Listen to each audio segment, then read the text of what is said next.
สังฆังอภิปูชยามิอะระหังสัมมาสัมพุทโธภคะวาพุทธังภคะวันตังอภิวาเทมิกราบสวากขาโตภคะวะตาธัมโม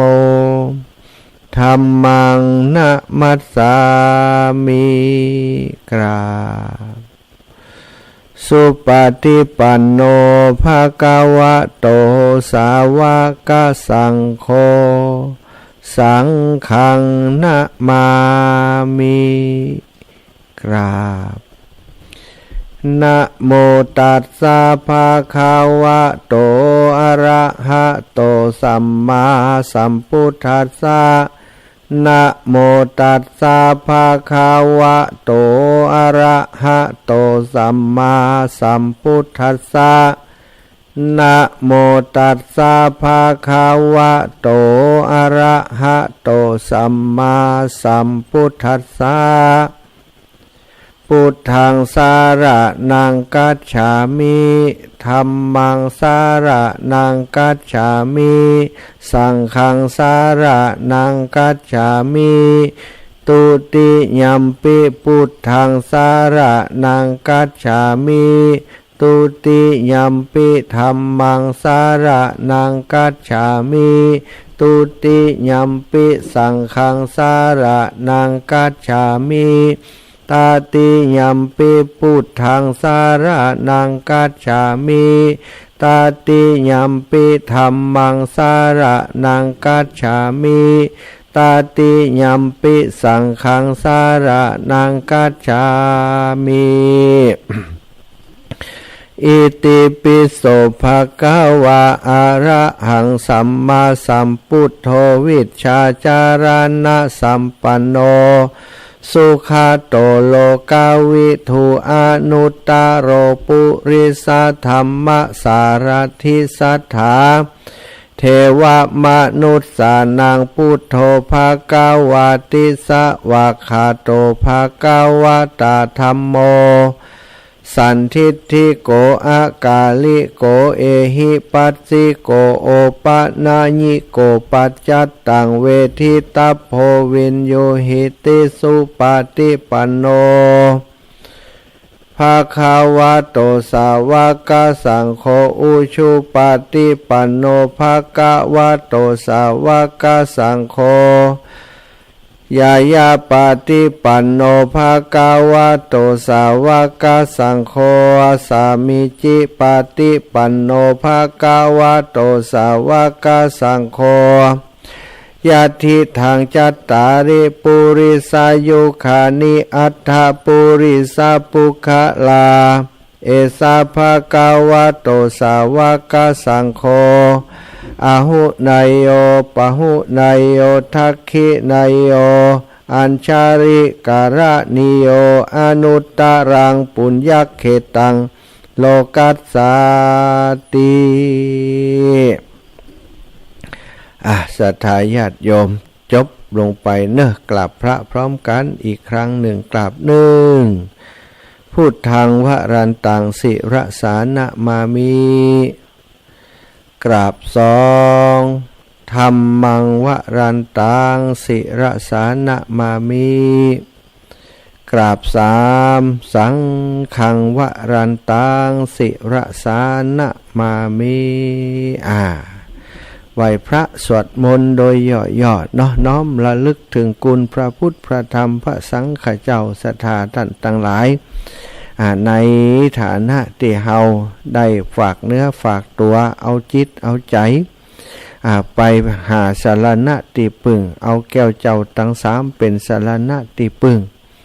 ฉะนั้นก่อนที่จะทำกิจกรรมกิจการเกี่ยวกับทางธรรมะพระธรรมคำสั่งสอนของพระพุทธเจ้าซึ่งเป็นโอสถทิพย์เป็นสิ่งที่จะมาปลอบประโลมจิตใจบรรเทาเบาบางความทุกข์ในจิตในใจของเฮาในกรณีใดก็แล้วแต่เฮาก็ต้องมาเคารพนบน้อมต่อ เจ้าของทรัพย์นี้ก็คืออริยทรัพย์ที่พระพุทธเจ้าประทานไว้น้อมระลึกถึงกุลของพระองค์ก่อยจะทำอย่างอื่นเหมือนกับนักมวย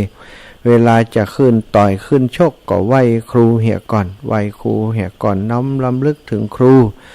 ครูเก้าครูปลายครูตายครูยังเปิดน้อมระลึกถึงกุลครูแล้วก็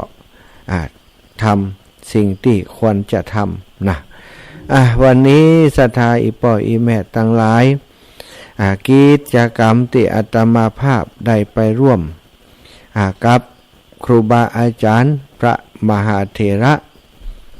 ในจังหวัดลำปางของเฮานี่นะก็คือกิจกรรมหรือว่าพิธีทำบุญสัตมวานพระเดชพระคุณหลวงปู่พระราชธรรมลังการเจ้าอดีตเจ้าอาวาสวัดบุญญาวาสวิหารอดีตที่ปรึกษาเจ้าคณะภาค6ซึ่งได้ถึงแก่การมรณภาพไปเมื่อวันที่11เดือนกันยาที่ผ่านมาศรัทธาอีป่ออีแม่ฮอดวันนี้เปิ่นทำบุญครบสัตมวาน7วันเนาะก็มีพิธีตั้งสงฆ์มีการไหว้พระหับศีลมีการแสดงพระธรรมเทศนาอุทิศส่วนบุญไปให้กับพระเดชพระคุณหลวงปู่สวดธรรมนิยามสูตรแล้วก็ถวายจตุปัจจัยทายธรรมสงฆ์อนุโมทนาวันนี้ในฝ่ายพระสงฆ์ก็มีหลวงปู่วัดจองคำได้เมตตามาเป็นประธานในงานวันนี้ที่ปรึกษาเจ้าคณะภาค6เหมือนกันแล้วก็ท่านรองเจ้าคณะภาค6ท่านอาจารย์ท่านเจ้าคุณวัดนางชีนะก็ได้มาครูบาอาจารย์พระสงฆ์องค์สังฆเจ้าพระสังฆาธิการชั้นผู้ใหญ่ที่ปรึกษาเจ้าคณะจังหวัดพระราชจินดานายกเจ้าคณะจังหวัดท่านอาจารย์เจ้าคุณ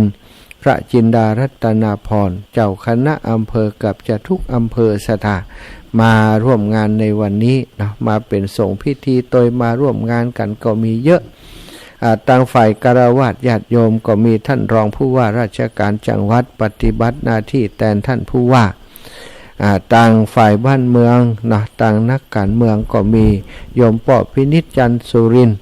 ซึ่งก็เป็นลูกศิษย์กลกุฏิของหลวงปู่ก็ได้มาร่วมงานในวันนี้ถึงข้าราชการเจ้าหน้าที่ต่างๆเนาะกระทรวงวัฒนธรรมจังหวัดลำปางแล้วก็สำนักพระพุทธศาสนาจังหวัดลำปางตลอดถึงทายกทายิกาศรัทธาญาติโยมลูกศิษย์ลูกหาลูกหลานของพระเดชพระคุณหลวงปู่และก็ที่สำคัญก็คือเจ้าหน้าที่ที่มาทำงานวันนี้ขับเคลื่อนโดยทีมงานของวิทยาลัยสงฆ์นครลำปางนำโดยท่านอาจารย์พระมหานพดลสุวรรณเมธีและท่านครูบาอาจารย์ท่านรองบริหารรองวิชาการและเจ้าหน้าที่ครูบาอาจารย์ในวิทยาลัยสงฆ์ก็มากันศรัทธาอีป่ออีแม่มาเป็นแม่งานมาเป็นคนดำเนินการจัดงานช่วยกันซึ่งก็มีดร.อนันต์อุปสรมัคคนายกวยาวัจกรวัดบุญญาวาสวิหารอดีตผอ.วิทยาลัยสงฆ์นครลำปางลูกศิษย์กลกุฏิของหลวงปู่ทำหน้าที่เป็นศาสนพิธีกรร่วมกับอาจารย์นันเวียงละกรเนาะได้ร่วมกันจัดดำเนินการศาสนพิธีจนเสร็จสิ้นบริบูรณ์เรียบร้อยเวลา 11 โมงก็ฉันภัตตาหารครูบาอาจารย์พระสงฆ์องค์สังฆเจ้าพระเถระผู้ใหญ่ก็ฉันภัตตาหารในส่วนที่รับรองแล้วก็ตั้งครูบาอาจารย์หลังจากนั้นลงมาก็ไปฉันที่ศาลาลายข้างอุโบสถพระวิหารวัดบุญญาวาสวิหารสถาอาตมาภาพเองก็ได้ไปร่วมงานกับครูบาอาจารย์ที่วัดบุญญาวาสวิหารได้พบปะศรัทธาญาติโยมหลายท่านหลายคนเนอะโยมป่อโยมแม่ตั้งบ้านสีหมวดเก่าก็มาพี่น้องตั้งดอยหล่อเนาะซึ่ง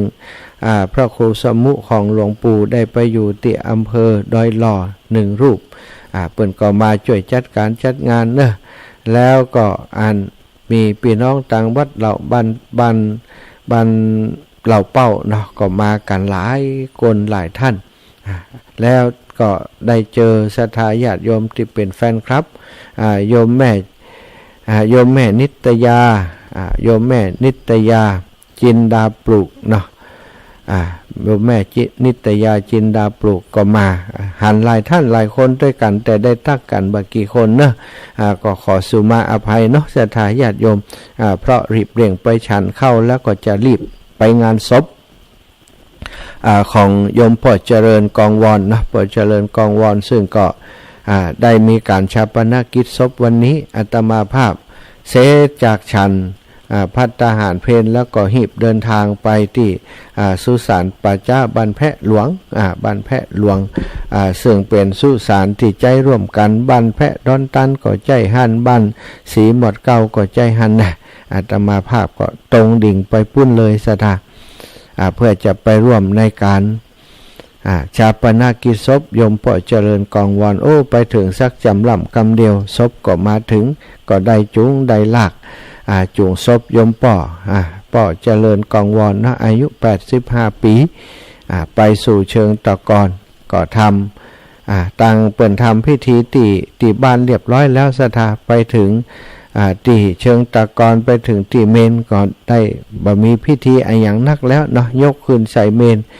ก็ทำการชาปนกิจนะเผานะอาตมาภาพก็เปิ่นหันเป็นตู้เจ้าไปที่หันแล้วก็ความที่ปอดเจริญได้เมตตาอาตมาเนาะถือว่าเป็นตู้ลูกตู้เต้าอย่างเอกเปิ่นนับถือเป็นแฟนคลับของอาตมาหรือว่าเป็นคนติดตามการทำงานของอาตมาโดยตลอดญาติพี่น้องต่างหลายผู้รักผู้ใหญ่ก็บอกขอท่านอาจารย์ทำหน้าที่จุดไฟเนาะจุดกดกดเป็นห้องวาดตัวสตาร์ทสตาร์ทในการทำงานของระบบเผาเปิ่นมีเป็นเครื่องเผาที่เป็นเรียกว่ากำจัดมลพิษศรัทธาญาติโยมเป็นเครื่องเผาอย่างดีมีราคาหลายสตางค์อยู่อีกนานเนาะระบบการเผาเนี่ยนะรู้สึกว่าจะใช้น้ำมันอาตมาก็ไปโกดสวิตให้เปิ่นเนาะโกดสวิตให้เปิ่นจุติจุตังมรณังจุติอีกเปิ่นว่านะปั๊มเป่งแล้วก็โกดสวิตไปได้ส่งอีป่อไปสมบูรณ์แบบศรัทธาญาติโยมเนาะในความรู้สึกของอาตมาบ่ได้ติดค้างยังตอนนี้ป่อบ่สบายได้มีโอกาสไปเยี่ยมไปเยือนไปดูแลอีป่อฮ้อนก็หาพัดลมแอร์พัดลมเย็นไปฮื้อนะหาพัดลมเย็นไปเป่าฮื้อเปิ้นน้ำตาไหลปิกซี่ขอบคุณอาตมานะตอนนั้นก็ป่วยนักแล้วต่อมาป่วยติดเตียงไปไหนบ่ได้แล้วมีแต่ลมหายใจพังงับอยู่เนาะก็ไปหาอีปอไปหาโยมแม่บัวเย็นจันทบแจ้งคือทราบว่าอาการเพิ่นนักทีแรกจะไปเมื่อค่ำยามคืนก็บ่มีไผไปส่งสถาแจ้งว่าเจ้าบิณฑบาตแล้วก็หีบไปหาอีปอแล้วก็ไปลวดเตดทำมหาวิบากฮื้อแล้วก็สวดโพชฌงค์ปริตฮื้ออีปอเพิ่นก็แสดงความรู้สึกว่ารับรู้ในสิ่งที่อาตมาทำอีกวันหนึ่งเนาะขณะที่อาตมาไปช่วยงานครูบาอาจารย์ที่ม่อนพระศรีสองเมืองดอยนางแก้วไปวันดานะวันที่15เนาะอาตมาอยู่ประมาณสัก 4-5 โมงบัดแลงนี่ค่ะโยมแม่บัวเย็นจันทบโทรไปหาท่านอาจารย์ปล่อยเจริญไปแล้วเน้อนะก็ได้ไว้อะไรให้อีปอเนาะคืนนั้นก็ได้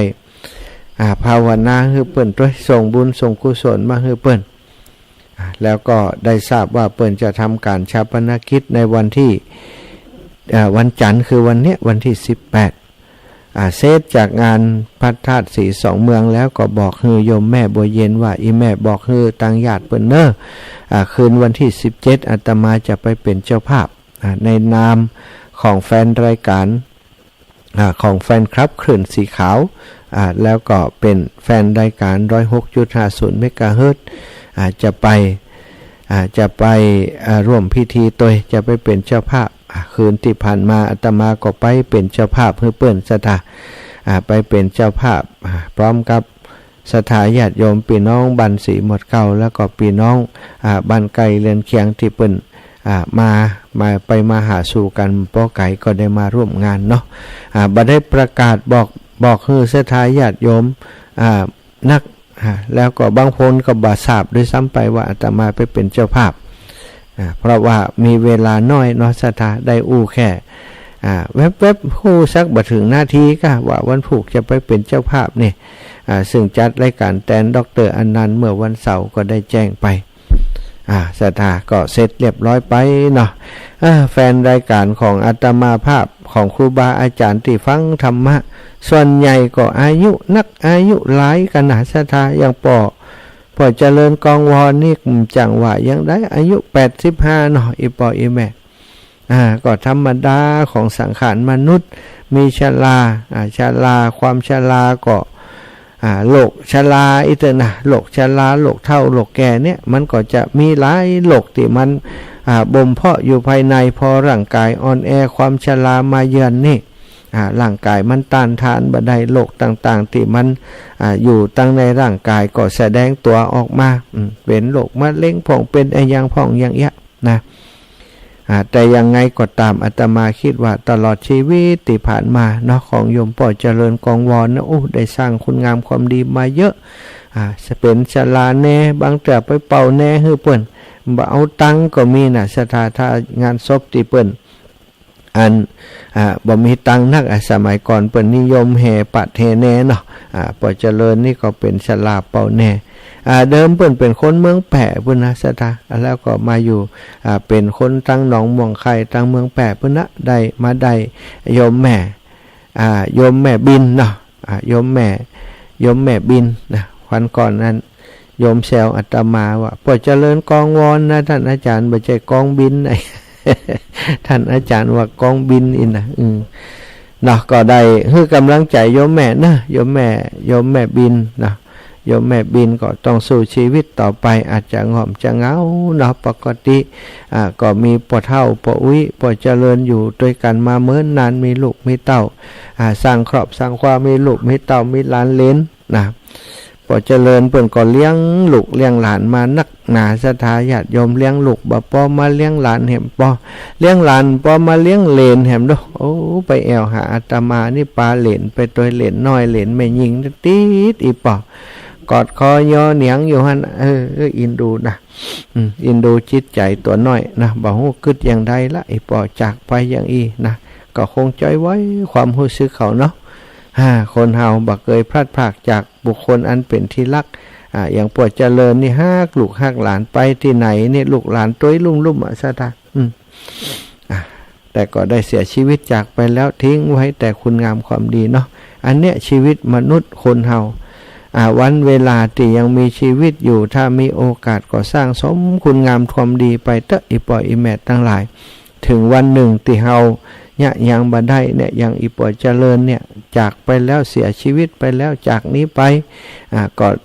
เป็นหน้าที่ของลูกของหลานนะจะทำบุญอุทิศบุญกุศลไปให้จะได้บ่ได้นั้นก็เป็นอีกเรื่องหนึ่งเนาะแต่บุญกุศลที่อีปอทำมาแล้วเมื่อเป็นมนุษย์อยู่เมืองคนเฮานี้เพิ่นก็สร้างบุญสร้างกุศลมานักศรัทธาสร้างบุญสร้างกุศลมานักบุญกุศลนั้นก็จะส่งยูให้อีปอไปสู่ภพภูมิที่ดีไปสู่สุขติในสัมปรายภพที่พึงปรารถนาเนาะตามกรรมที่เพิ่นว่าไว้ศรัทธาชีวิตของคนเฮามันบ่แน่บ่นอนไผจะไปก่อนไปหลังนี่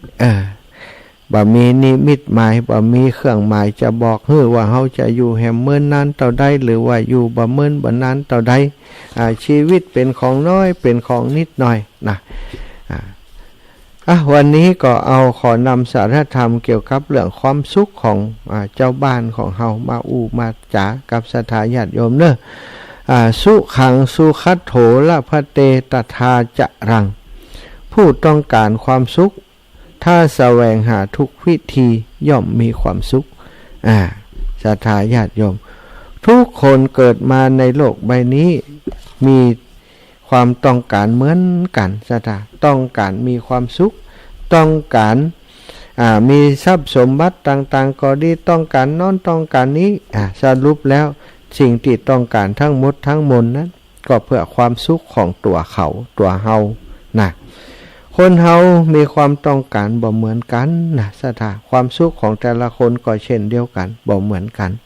ความสุขของแต่ละคนบ่เหมือนกันชาวไร่ชาวนาต้องการผลผลิตที่มากมายมหาศาลถ้าผลผลิตมากก็ได้สตางค์หลายถ้าได้ขายดีราคาดีก็ช่ำได้สตางค์นักนะกรรมกรผู้ใช้แรงงานก็ต้องการผลตอบแทนที่คุ้มค่ากับการทำงานคนที่เป็นนักเรียนนักศึกษาก็ต้องการความรู้ที่สุดยอดในวิชาที่ตัวเก่าเล่าเรียนพวกค้าพวกขายที่ภาคเพี้ยนทำมาค้าขายก็ต้องการกำไรฮือนักซื้อของดีราคาถูกเอาไปขายได้ราคาดีได้ราคาแพงได้กำไรเกินต่อเกินอันนี้เป็นสิ่งที่พวกค้าพวกขายต้องการคนป่วยใจคนหนุ่มคนกำทั้งหลายก็ต้องการอยากจะได้ภรรยาที่ดีร่ำรวยช่ำเน็ตแน่มีการศึกษาดีๆช่ำเหมาะรวยแหมเน็ตสวยอีกงาม ต้องการอย่างนี้สตรีก็เช่นเดียวกันก็ต้องการป่วยใจที่มีรูปหล่อร่ำรวยมีการศึกษามีฐานะการเงินการงานที่มั่นคงต้องการเป็นหนึ่งเดียวต้องการเป็น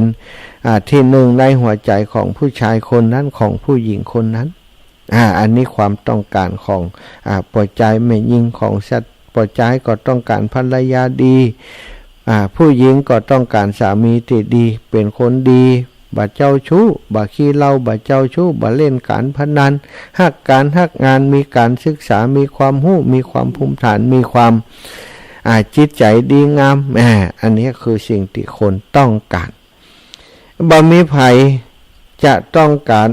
บ่ว่าใครจะต้องการอะไรอย่างสถาผลที่สุดจะสรุปลงในจุดเดียวกันคือที่ต้องการสิ่งมูลนั้นก็เพื่อความสุขความสุขนั้นจริงๆแล้วก็แบ่งออกเป็นสองระดับด้วยกันคือความสุขของคนที่ครองเรือนหรือว่าคฤหัสถ์ญาติโยมทั่วไปความสุขของผู้ครองเรือนก็อีกอย่างหนึ่งแล้วก็ความสุขของคนที่เป็นนักบวชคนที่เป็นพระสงฆ์องค์สังฆเจ้านักบวชเนี่ยผู้ที่พยายามจะสละหรือว่าละต่างโลกีวิสัยละต่างโลกเพื่อเป้าหมายบำเพ็ญบุญบารมีเพื่อไปสู่พระนิพพาน ก็จะมีความแตกต่างกันความสุขของเจ้าบ้านนั้นพระพุทธองค์ได้ตรัสว่ามีอยู่4ประการด้วยกันสถา4ประการของความสุขเจ้าบ้านมีอย่างพ่อง ข้อที่1สุขจากการมีทรัพย์เจ้าบ้านต้องการมีครอบครัวมีสามีภรรยามีบุตรธิดามีญาติพี่น้องทั้งสองฝ่ายและมีบริวารที่ต้องเลี้ยงดู ทรัพย์จึงเป็นสิ่งจำเป็นเป็นสิ่งที่ต้องการต้องแสวงหามาเพื่อใช้จ่ายคือพอเพียงครอบครัวใดรายใดจักนาบ่ถึงล้างความสงบสุขที่เคยมีก็กลายเป็นความทุกข์นาสตาความร่มเย็นที่เคยมีก็จะกลายเป็นเร่าร้อนทันทีฉะนั้นก็ต้องหาทรัพย์สมบัติให้พอเพียงกับการใช้จ่ายก็ให้พอกับรายรับที่ได้มาซึ่งจะมีความสุขบัจจัยว่าหาเงินได้น้อยแต่ใช้จ่ายสูงกว่าติดหนี้ติดสินไปสถาหาเงินได้น้อยก็ต้องใช้จ่ายน้อยถ้าบ่หาเงินก็ไม่ได้เงินบางคนบ่ทำการทำงานสถาก็จะเป็นภาระให้คนอื่นภาระให้กับสังคมต้องมาดูแลฉะนั้นทุกคนที่ต้องการความสุขเนี่ยก่อนหนึ่งต้องมีทรัพย์ก่อนมีทรัพย์ก็ต้องหาทรัพย์จะมีทรัพย์ก็ต้องหาทรัพย์จะหาทรัพย์ใดก็ต้องขยันหมั่นเพียรทำการทำงานทำอาชีพ อาชีพอย่างก็ได้ที่มันบ่เบียดเบียนตนบ่เบียดเบียนผู้อื่นเป็นอาชีพที่สุจริตทำไปแล้วก็จะเกิดความสุขมีได้ใจจ่ายทรัพย์ที่หามาได้ก็มีความสุขความสุขที่สองของคฤหัสถ์ญาติโยมก็คือความสุขที่เกิดจากการใช้จ่ายทรัพย์หาเงินหาทองมาได้แล้วสิ่งสำคัญก็ต้องรู้จักการใช้จ่ายให้เหมาะสมจัดสรรปันส่วนให้ดีเช่นงบประมาณที่เฮาได้มาเท่าใดใช้เป็นทุนในการทำธุรกิจต่อไปเท่าใดแล้วก็ต้องเตรียมไว้สำหรับงบฉุกเฉินบางทีอาจจะต้องไปหาหมอไปนู่นไปนี่จะมีการใช้จ่ายที่เฮาบ่คาดคิดต้องมีงบฉุกเฉินงบสำหรับสาธารณกุศลอันนี้ก็ต้องมีจัดเป็นส่วนงานบุญงานกุศลสถางานศพงานขึ้นบันใหม่งานแต่งงานฉลองโน่นนั่นนี่มีอยู่ตลอดถ้าเฮาอยู่ในสังคมมีเพื่อนมีฟุ้งมีพี่มีน้องไปมาหาสู่กันก็จำเป็นต้องกันงบอันนี้ไว้งบสำหรับทุนที่รองรับทุนที่เขาจะเนี่ยอย่างต่อไปเนี่ยควรจะเก็บไว้มีสักต่อใดมันถึงจะเพียงพอถ้าจัดให้เหมาะสมให้ถูกส่วนแล้วก็จะมีความสุขเสียก็จะมีความสุขบ่ต้องกังวลนี่หาทรัพย์ได้สุขจากการมีทรัพย์ก็คือต้องหาทรัพย์ให้ได้เมื่อหาทรัพย์ได้แล้วก็ต้องใช้จ่ายให้เป็นจากนั้นก็คือสุขจากการทำงานบ่มีโทษติวัดตะกี้นั้นหมายถึงการมีอาชีพสุจริตธรรมถึงจะหาทรัพย์ได้มากใช้จ่ายทรัพย์เป็นถ้าทรัพย์นั้นได้มาโดยอาชีพทุจริตสถานเช่นไปช่อโกงเขามาไปก้ายาสถานไปลักเล็กขโมยน้อยเปิ่นมาอย่างก็แล้วแต่เนาะไปช่อโกงโดยประการใดมาก่อนแล้วแต่ถ้าได้ทรัพย์มานั้นทรัพย์นั้นอาจจะทำให้เฮาสะดวกสบายแต่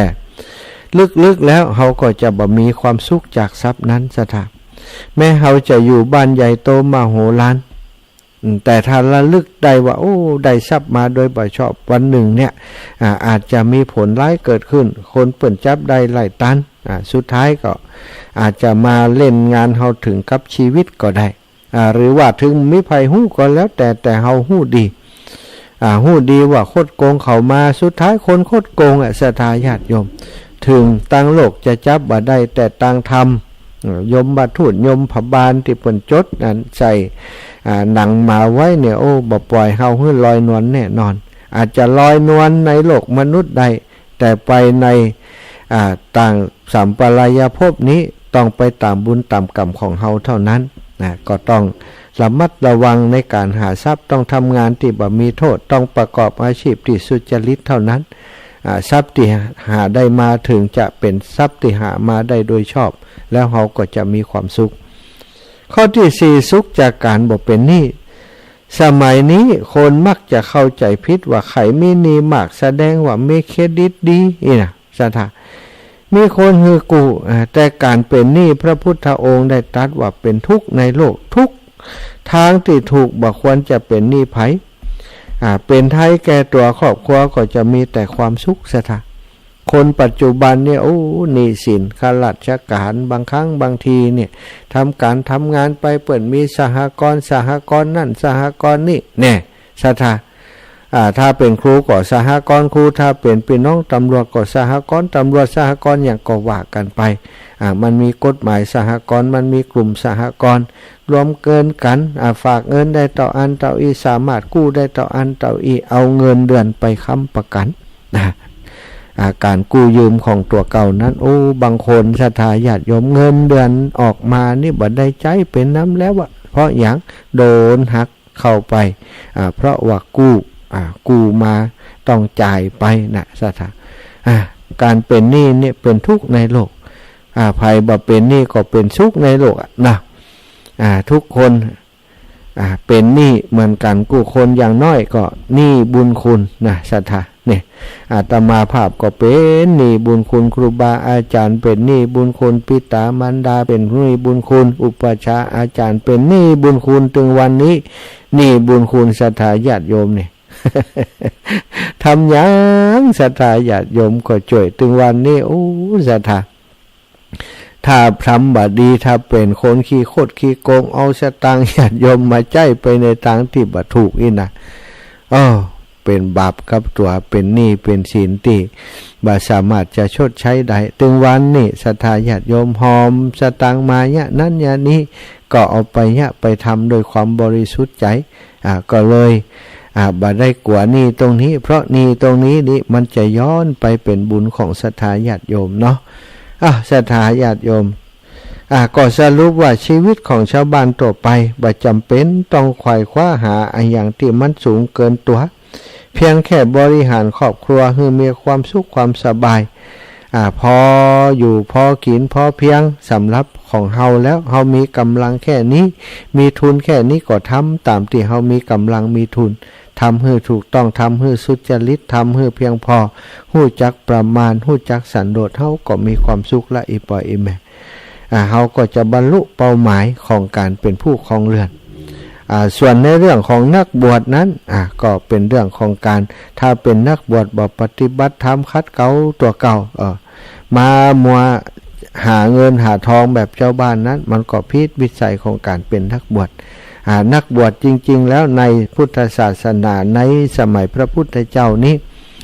เปิ่นก็บ่มีการใช้จ่ายหยังบ่มีการรับปัจจัยอย่างต่างๆแต่ว่าปัจจุบันนี้ศรัทธาญาติโยม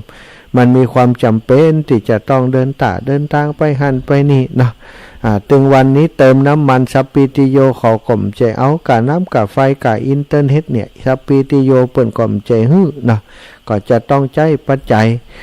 บูรณะซ่อมแซมปฏิสังขรณ์อย่างต่างๆก็ใช้ปัจจัยก็ใช้สตางค์ทั้งนั้นนะศรัทธาก็เลยจำเป็นบริหารส่วนนี้แต่ว่าบริหารจะได้บ่ฮือเฮาตัวของเฮาเป็นทาสของเงินศรัทธานั่นคือสิ่งสำคัญสำหรับนักบวชแต่หน้าที่โดยหลักก็คือการสงเคราะห์เจ้าบ้านสงเคราะห์เจ้าบ้านช่วยเหลือเจ้าบ้านให้เข้าถึงธรรมของพระพุทธเจ้าเท่าที่จะทำได้อาตมาภาพเองมีโอกาสมาบวชในครั้งนี้ช่วยเหลือการศึกษาช่วยเหลือศาสนาโดยการมาเป็นพระนักเผยแผ่เนาะทำกิจกรรมกับครูบาอาจารย์คลื่นสีขาวก็มุ่งหมายสร้างสมบารมีเป็นสะพานบุญให้ศรัทธาญาติโยมเป็นเนื้อนาบุญให้ศรัทธาญาติโยมได้สั่งสมบารมีตานะบารมีศีลบารมีสั่งสมบารมีตัวให้กันไปเราจะได้ไปเกิดกับพระเจ้าพระศรีอานหรือไม่กับบ่ฮู้ศรัทธาญาติโยมก็สร้างสมปุญญาบารมีกันไปนักกันแล้วกันเนาะพอเวลาก่อนเนาะวันนี้บ่ได้ไลฟ์สดคือกับศรัทธาญาติโยมที่เป็นฟังอยู่ต่างบ้านเนาะเนื่องจากว่าวันนี้อินเทอร์เน็ตที่สำนักงานของอาตมามีปัญหาเนอะศรัทธาญาติโยมมันบ่แหงมันลิบหลีเลยใจบ่ได้ก็ใจอินเทอร์เน็ตในมือถือเนาะปล่อยอินเทอร์เน็ตเข้าไปในโน้ตบุ๊กจากนั้นก็ใจอินเทอร์เน็ตในโน้ตบุ๊กในการออกอากาศก็เลยบ่ได้ไลฟ์สดคือกับศรัทธาญาติโยมติดตามทางไลฟ์สดเนอะเพราะว่าถ้าใจสองทางนี้เน็ตมันใจเยอะมันก็จะเป็นปัญหาว่ามันบ่แห้งเนาะศรัทธาก็เลยบ่ได้ใจเนอะศรัทธาญาติโยมขออนุญาตประกาศสักน้อยนะสำหรับคนที่เปิดหายหอมเก้าอี้มาแม่เพ็ญศรีเมืองสุวรรณหอมมา1ตัวณอุทิศให้ปอมนัดตัวสม1ตัวแม่แก้วพาใจสม1ตัว2ตัวนางสาวจตุพรเมืองสุวรรณอุทิศประปดาประจันเมืองสุวรรณ1ตัวนะนางสาวอิสริยาเมืองสุวรรณอุทิศไปให้ปดาประจันเมืองสุวรรณ1ตัวแม่แก้วตาชัยอันนี้อย่าง96 นี่บ้านป่าหัวเหนือหมู่5ดงบัดดะแม่ลาวจังหวัดเชียงรายอันนี้เปิ่นหอมมาป่ออุดมแม่ขจรอันนี้แล้วละลูนี่ป่ออุดมแม่ขจรสารปีนางสาวรัตนาพรสารปีนางสาวนวรัตน์สารปี4ตัว800แม่บานเย็นจันทะวงศ์1ตัว200แม่สุคำปะแล้ว1ตัว200น้องต้อยก้อยคำปะแล้ว1ตัว200อุทิศให้ป่อแก้วคำปะแล้วแม่ปราณีชัยวงศ์น้องการสุวิมลชัยวงศ์เด็กชายชายายุ ชดายุเด็กหญิงชานิพาชัยวงศ์เด็กชายชานนท์ชัยวงศ์1 ตัว200นี่เก้าอี้เนสถาแม่มอนเตรียมบุญฟู2 ตัว400 บาทยอดตาลแหม100 ตาลในวันเป็ดตะพีเนาะแม่แสงทองคำเจริญปากกองสารพี1 ตัว200 บาทแม่ทองคำพรหมินทร์1 ตัว200 บาทอาทิตย์ถืออุทิศถือนางแจ่มศรีปิมะสารเนาะนางสาวรัตวันวงชมพู1 ตัวอุทิศไปเหือปอดตาดาววงชมพูบ้านห้องกอกเนาะ1 ตัวแม่ศรีนวลสุรินทร์มงคลพร้อมครอบครัว1 ตัวอุทิศไปเหือปอดวิโรจน์สุรินทร์มงคลปอดตุ้ยใจแม่ตุ้มแว่นศรีชัยตันนะแล้วก็ร้อยตรีบุญเรืองจันทวงศ์1 ตัว200 บาทนางสุภัตราคำปาแล้ว1 ตัว200 บาทแม่กรกมลเขยกลางพร้อมครอบครัวบ้านดอยน้อยพัฒนาตำบลหนองหานสันทรายเชียงใหม่1 ตัว200 บาทป้อเหลิมแม่บัวรวยแรงจริงพร้อมครอบครัว1 ตัว200 บาทป้อสมชายแม่แสงแก้วกาใจนายอาทิตย์นางสาวอาริยาเด็กชายสิงห์ศิระดนัยกาใจนางสาวออนทิวาเจนเชี่ยวชาญบ้านสีดอนใจ1 ตัว200 บาทแล้วก็แม่นันสมบูรณ์บ้านห้วยฮี1 ตัว200 บาทป้อสมแม่บุญปันตาเหียง2 ตัว400 บาทอุทิศให้ป้อจมแสงมาเสาตาคำแม่แสงมาเสาตาคำป้อน้อยกอบแม่น้อยตาเหียงแหม1 ตัวนะอนุโมทนาบุญเนอะอีแม่อีป้อตั้งหลายร่วมบุญแล้วก็มีนี่แหมหน่อยตันก็จ๊ะโอ้น้องก้อยมาแล้วหมดเวลาที่จะประกาศแล้วนะเอาสำรับอันกับเบื้องเนอะสำรับกับเบื้องเดี๋ยวไปว่ากันเนาะกับเบื้องเดียววันพุธก็จะประกาศเนอะวันนี้บัตรฐานประกาศแล้วกับเบื้องเจริญปอนน้องก้อยนมัสการเจ้าพระอาจารย์เจ้าละแม่เป็นประจับเก้าอี้นี่เห็น2 ตัวเจ้าแม่อย่างละแม่สายปอสายแม่สายปอสายปออะไรปอไม่โทรเจ้าปอสายแม่สายปอสายปอเป็นตานไว้ไปหน้าเจ้าตานไปหน้าเจ้าแล้วก็หน้าเจ้าแล้วก็นายไกรสิทธิ์ปอสายไกรสิทธิ์สิทธิเนี่ยเนาะป้อสายเจ้า1 ตัวเนาะเจ้าอันนี้เป็นตานไปหาปอน้อยปอสายเจ้าปอน้อยปอสายเจ้า2 ตัวเจ้าขอบใจในร้านเนอะหมดกันเป็น5 ตัวแล้วเนาะเจ้าพระอาจารย์เจ้าของหนูแฮมของหนูนั่นแฮมนะหลายตัวแล้วเหรอเจ้าขอบใจในร้านเนอะตะกี้แวะไปหาแม่อยู่น้องกับไปทำงานมาแล้วก็ไปหาหมอกำลังมาดิเจ้าสาธุร้านเนอะเจ้าสาธุเจ้าพระอาจารย์ขอบใจเจริญปอนโอ้ชดไปเวียงปะเป้าพุ่นกาวันนี้เนี่ยแม่เรือนแสนตอได้ยินอยู่นี่เคยจ๋าสมาจ้ามาครั้งเยอะโอ้ดีแล้วขอบคุณอีแม่เนอร์บุญทักษาโอ้ดีขอบคุณ94เจ้าโอ้94เนาะดีเนอร์สาธุฟังไปแม่กำลังใจเนอสาธุแม่บุญทักษาแม่เนอกับไว้สาเจ้าเจริญปอนแม่กับแก้วสีอินแก้วบ่ได้อ่านไลน์เลยแม่อ่านอย่างก็เน็ตเฮามันเสียนะเน็ตตัวนี้เสียพระอาจารย์ของอันนายธนภักดิ์จันเรือนอุทิศไปเฮือปอดสันติจันเรือนนะเจ้า450นะเดียวถ้าวันตานยมแม่ไปเฮือเนาะเจ้าอันนี้เปิดนั่นเป็นเจ้าภาพโต๊ะนั่นเนาะแต่นสังเนาะเป็นเจ้าภาพไม่ไผ่นะเจ้า450นะเจ้าสาธุแม่เนอเดี๋ยววันพุ่นก็ไปเฮือเนาะเจ้าแล้วก็องยมแม่ก็เอาเป็นชื่อละนิตยาก็มาอยู่ดีนะเจ้านิตยาไปดูปหลวงจันทร์ก็ไม่อุ้ยฟองนะเจ้าสาธุแม่เนอสาธุเนอของยมแม่โอนไปแล้วเนออยู่ในไลน์นะเจ้าแม่เดี๋ยวจะได้ไปอ่านพอเนาะสาธุเนอทานสาธุบุญรักษาอีแม่เนอจ้าแม่กับแก้วสีอินแก้วบ้านหัวฝายเจริญปอนแม่ยายพรไปชดไปเชียงใหม่พุ่นกำเดี๋ยวนี้โอ้น่ะ ฝนตกล่ะตั้งเพศก็ตกตลอดวันเหมือนกันนะเดี๋ยวก็ตกเดี๋ยวก็แดด cháu mà lên này không cháu โอ้ lên cháu จ้า cũng จ้าจ้าจ้า có tốt cho nó là nó นอนนอนห่มผ้าเห็นเนอะเดี๋ยวจะเป็นหวัดจ้า rồiเขาล้มช่ำนี่ โอ้โหสาธุเอ้าแม่ยายขอฮับสายแม่สายทองก่อนเนอะ เอาเอา สาธุเจริญปอนแม่สายทองบ้านฮงหลับปูคุณอีแม่ มาสาเจ้ามาหาฝนก็ตกเดี๋ยวนี้อันยังละเจ้า ตื่นเจ้าก็ป้ากันเนาะวันแรงก็ป้ากันอยู่เนาะวันนี้เนาะ นะมันปลื้มใจเจ้าได้ฟังแล้วก็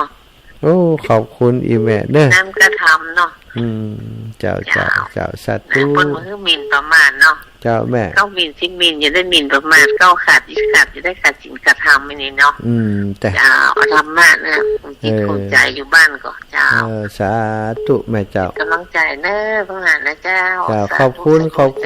อีแม่ เจ้า สาธุเจ้าเจริญปอนแม่นวลยอดคำปัน